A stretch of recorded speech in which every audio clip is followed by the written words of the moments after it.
my practice is to draw on architecture, on the architecture of the exhibition room, and doing the everyday life, but also global issues mingled together.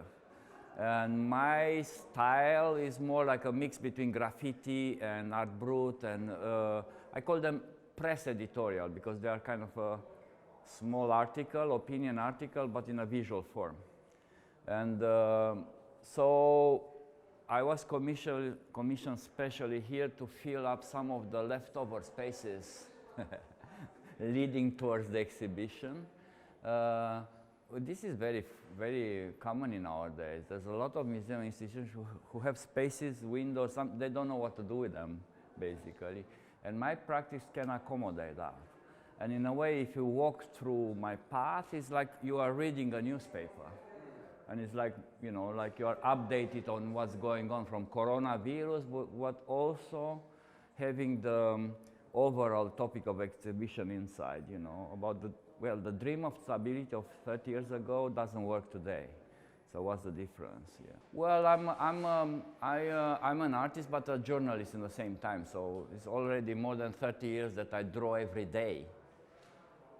My country, my politics, but also the planet. And in a sense here is like, well, I think I'm super good in visualizing very complex issues in a very minimal form, with some humor, and with some layers, you know. It's not only what first meets the eye. If you look carefully, it's like any other works here. You can go a little bit deeper. And at the surface is the everyday life. Deeper is more things which will stay for. It's human society. They will stay with us. Questions.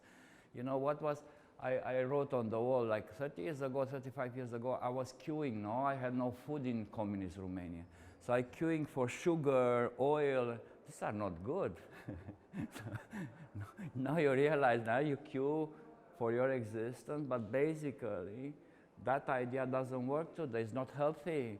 Sugar is not healthy, the oil is not healthy, the white bread, you know. So it's kind of interesting how this context shifts. Yeah. So one story can be seen from a different angle. So this is what I do. I try to visualize it a bit. It's like more like a 3D flat drawing. Well, you know, I mean, the general saying is that the collective and solidarity and things we have to find together. Sometimes for the general surprise, what your grandparents did with their home is better than the modern technology or stuff like that. So you have to rediscover some stuff.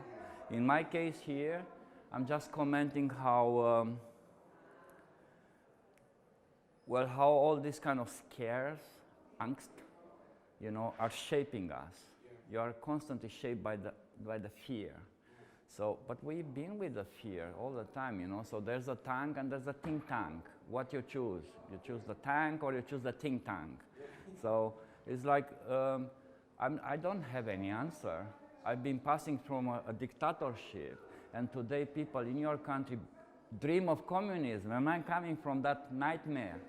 And so for me it's more like, I think our society is much smarter than it looks.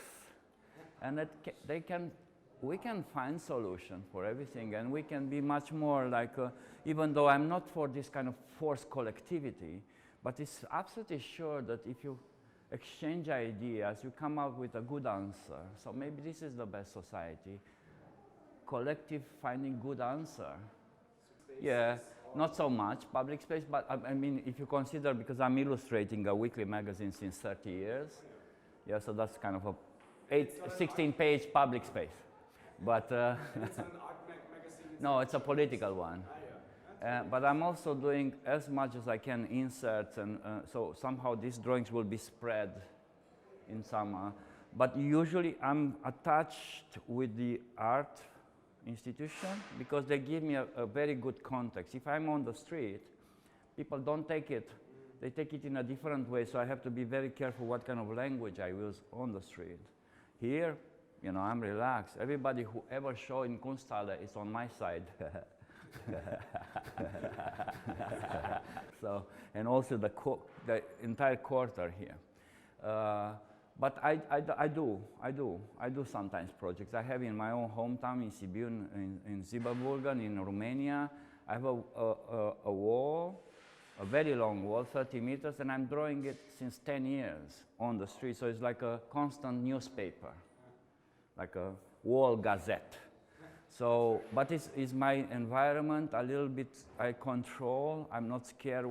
Even people sometimes they have weird reactions.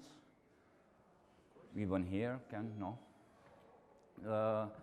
but I'm feeling more comfortable inside the institutions. I'm a highly academically trained artist, as you see. Like I did 12 years of painting, as you see. So I may be the old school like Facebook, than Twitter or whatever. And I'm quite active in social media. And I know what you mean, because the span of attention today is very, very limited. Even these guys they will not stay with this interview, like only the first 2 minutes. I mean, I love printed newspaper, right? But I'm also fascinated with the media. It's amazing for me. I mean, you can do revolution, or you can post cats, or you can do both. You can do both. I mean, this is like unbelievable.